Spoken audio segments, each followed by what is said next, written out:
remitiendo al país cuando por una declaración que hizo un coronel y porque la manifestación de la reserva activa fue contra el manejo malo o bueno, como ellos lo interpreten, que le está dando el gobierno nacional al país. Entonces, haciendo el paralelo entre esas dos situaciones, la destrucción que hubo por 3 años consecutivos de lo que conocemos como la primera línea, lo que el presidente llama el estallido social, que como defensor de derechos humanos tengo para decir que eso no es un estallido social, porque el estallido social es para reivindicar causas y buscar soluciones a una sociedad y a un país y no para causar más problemas. Y lo sucedió todo lo contrario. Entonces, ni fue estallido social, ni se solucionaron problemas en el país, sino que antes se agravaron más. Haciendo un paralelo entre las dos manifestaciones, eso que sucedió de lo que les estoy comentando con esas revueltas que hubieron y lo que hicieron las Fuerzas Armadas en calidad de la reserva activa. ¿Qué, qué, ¿Qué mensaje se le transmite al país y cuál es su cosmovisión frente a ese par de casos? Mire, lo primero es que la manifestación o la protesta social es un derecho que tenemos todos los colombianos cuando estamos en desacuerdo con alguna decisión del gobierno, en desacuerdo para apoyar incluso también o para rechazar. Recordemos la gran marcha en contra de las FARC, que ha sido la marcha más grande históricamente de nuestro país, rechazando a la guerrilla por toda la violencia que estaba sembrando en nuestro país. Yo creo que lo vivido en Colombia con el tal estallido social obedeció a una estrategia política del gobierno nacional en cabeza del presidente Gustavo Petro. Desde el mismo momento en que inicia el gobierno del presidente Iván Duque, Gustavo Petro, que era el líder de la oposición, le puso un trino. Primero no reconoció el resultado y le puso un trino diciéndole nos vemos en las calles. Y recuerden que uno de cada 3 días teníamos manifestaciones de cualquier tipo, por cualquier reclamo en nuestro país. Llega el estallido social, que sin duda fue un momento crítico, incluso creo que generó más incertidumbre que la misma pandemia en nuestro país. Tener 36 días cerrado el puerto de Buenaventura y el acceso al país de todo lo que llega a este puerto, el suministro de alimentos que es fundamental, todos los elementos que necesitan los colombianos en su vida cotidiana, pues hoy estamos viviendo de alguna manera los efectos de lo que se presentó con el estallido social. Además, porque muertos, recuerden la señora que iba en la ambulancia, que estaba a puertas de dar a luz, realmente lo que vimos fue una especie de terrorismo y fue muy, muy desafortunado. Mire, yo he salido muchas veces a marchar, pero nunca he alzado una piedra o un elemento o un objeto en contra de la fuerza pública, del estamento público, de la propiedad privada, porque tenemos la capacidad de salir a manifestarnos, pero de que confluya la vida y de no alterar la vida cotidiana de los comerciantes que todos los días se levantan a camellar y a rebuscarse la papita para llevar a sus casas. Creo que ese estallido social dejó unas heridas profundas en el Estado colombiano y muestra de ello es que hoy mucha gente le está bloqueando las vías con reclamos al gobierno que les enseñó cómo bloqueaban en su momento. Y lo que pasó con las reservas, pues primero creo que fue un mensaje contundente en el sentido de que, señor presidente, respete la institucionalidad, respete la división de poderes. Nosotros tenemos que respetar la democracia. Gustavo Petro llega en democracia a la presidencia de la República y hay que respetar que él continúe en democracia en el Estado liderando como presidente. Sin duda, no podemos de alguna manera enviar mensajes errados o erróneos tratando de insinuar o que interpreten como si aquí se estuviera preparando un golpe de Estado. Eso no le cabe a nadie en la cabeza. Aquí lo que tenemos que hacer es defender la democracia, defender las instituciones, defender la libertad de todos los colombianos, rechazar las reformas que hoy están en el Congreso de la República. Incluso hace unos minutos se radicó la reforma laboral, donde va a poner en riesgo aproximadamente 500.000 empleos de colombianos, la reforma a la salud que quiere acabar las EPS, quiere obviamente coger todo el recurso directamente en el Estado colombiano y lo que vamos a terminar es viviendo con una salud completamente politizada. Le tocaría a usted llamar al secretario de salud o al político de turno para que lo atiendan en un centro de salud. Entonces eso es lo que tenemos que hacer en medio de las diferencias, Y nosotros como oposición le hemos dicho al gobierno, lo bueno lo apoyamos y en lo que no estemos de acuerdo vamos a presentar contrapropuestas. Y por eso, como no nos escucharon con la reforma a la salud en el Congreso de la República, en el Gobierno Nacional, nosotros estamos en este momento promoviendo una consulta popular en materia de salud laboral y pensional para que seamos los colombianos los que decidamos sobre 14 puntos en estas 3 materias, porque además son reformas estructurales. Aquí no estamos modificando de manera parcial el sistema de salud o pensional o laboral, no, son 3 reformas estructurales que le dan un giro completo a estos derechos que son fundamentales para nosotros. En el tema de pensional, las pensiones son fundamentales para los fondos de inversión.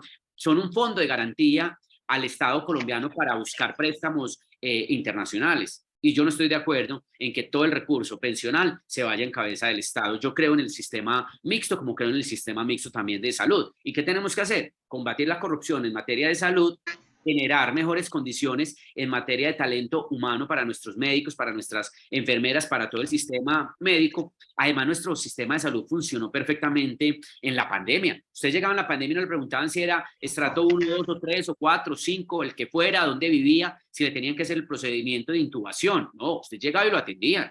Y nosotros aquí en Colombia, nuestros médicos y nuestro sistema de salud, que es de los mejores a nivel mundial, está dentro de los 50 mejores a nivel mundial, salvaron millones y millones de vidas en la pandemia.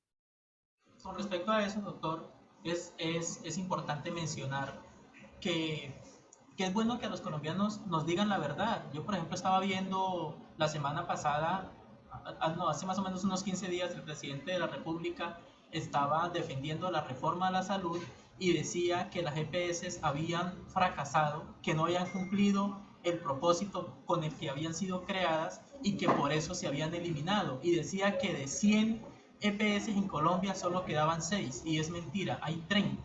Entonces, es bueno que a los ciudadanos, si bien un gobierno quiere justificar o defender una de sus reformas, está en todo su derecho, pero ¿por qué acudir a la mentira y por qué acudir al engaño para tratar de legitimar una reforma hasta cierto punto inviable para el país, de acuerdo a la cantidad de reparos que le han hecho los expertos y los profesionales en materia de salud?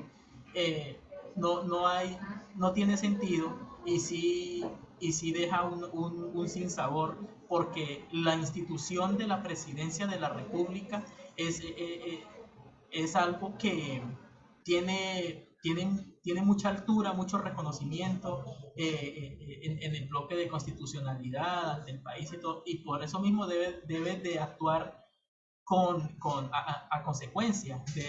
Y yo creo que el principio de la verdad, doctor, es muy importante para esto, porque resulta que asimismo es lo que se va a aprobar.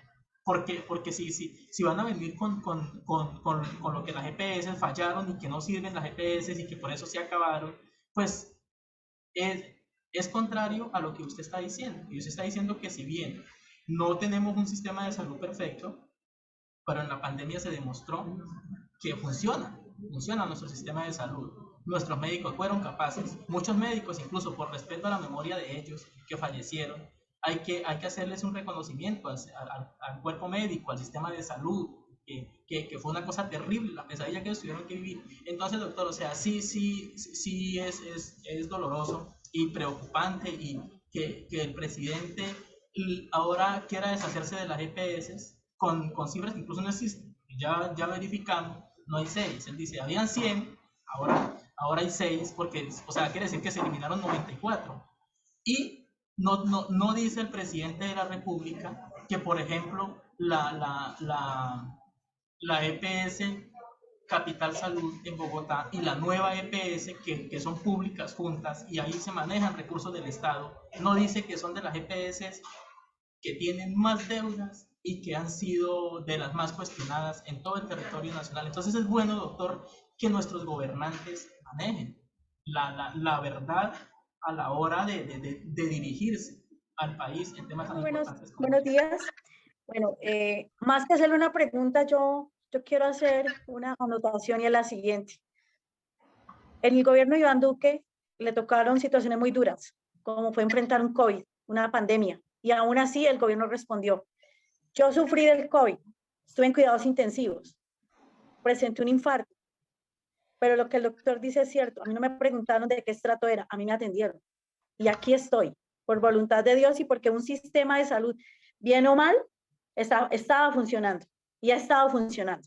En territorios indígenas hay una situación particular en el tema de salud, doctor, y es el hecho de que los recursos los manejan las organizaciones indígenas y los comuneros no tienen acceso a ella.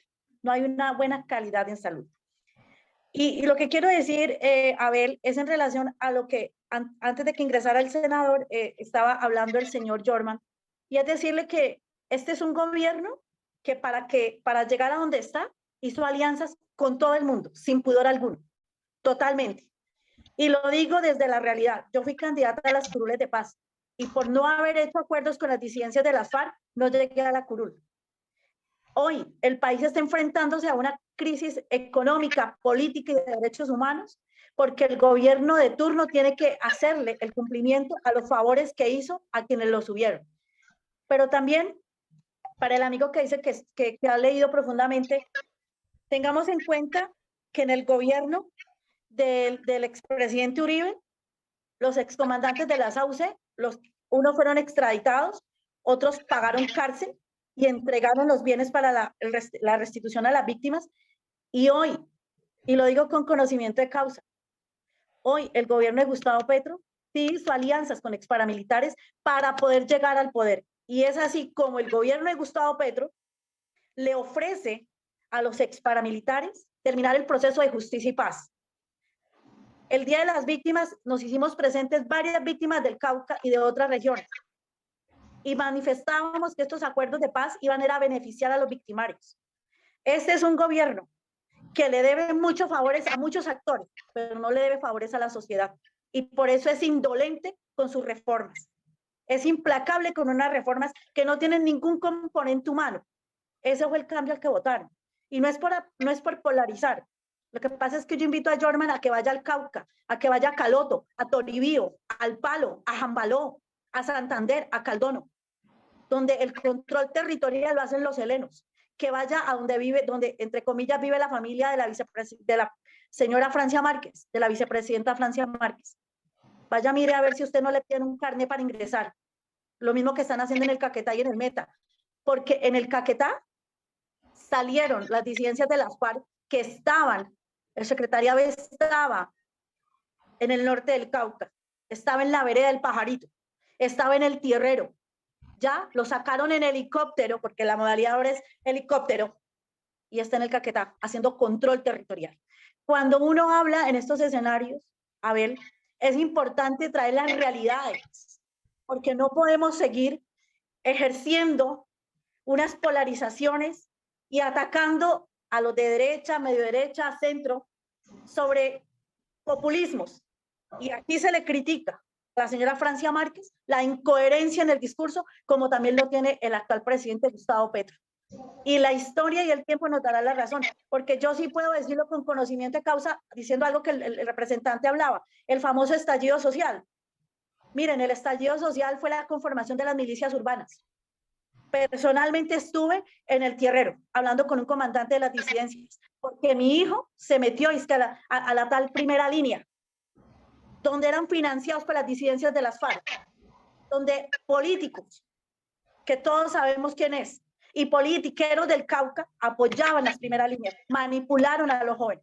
Entonces yo sí viví en carne propia el reclutamiento urbano. Y me di la pelea de ir a mi tierra, a Caloto, de ir al Tierrero, a decirle a las disidencias que no tenían por qué adoctrinar un hijo que lo saqué de la primera línea y que hoy está estudiando. Porque es que la mayoría que estuvieron ahí realmente son personas que no saben qué es pagar arriendo, qué es pagar impuestos, porque viven del bolsillo de sus padres. Y muchos de los jóvenes tienen problemas, algunos tienen problemas familiares.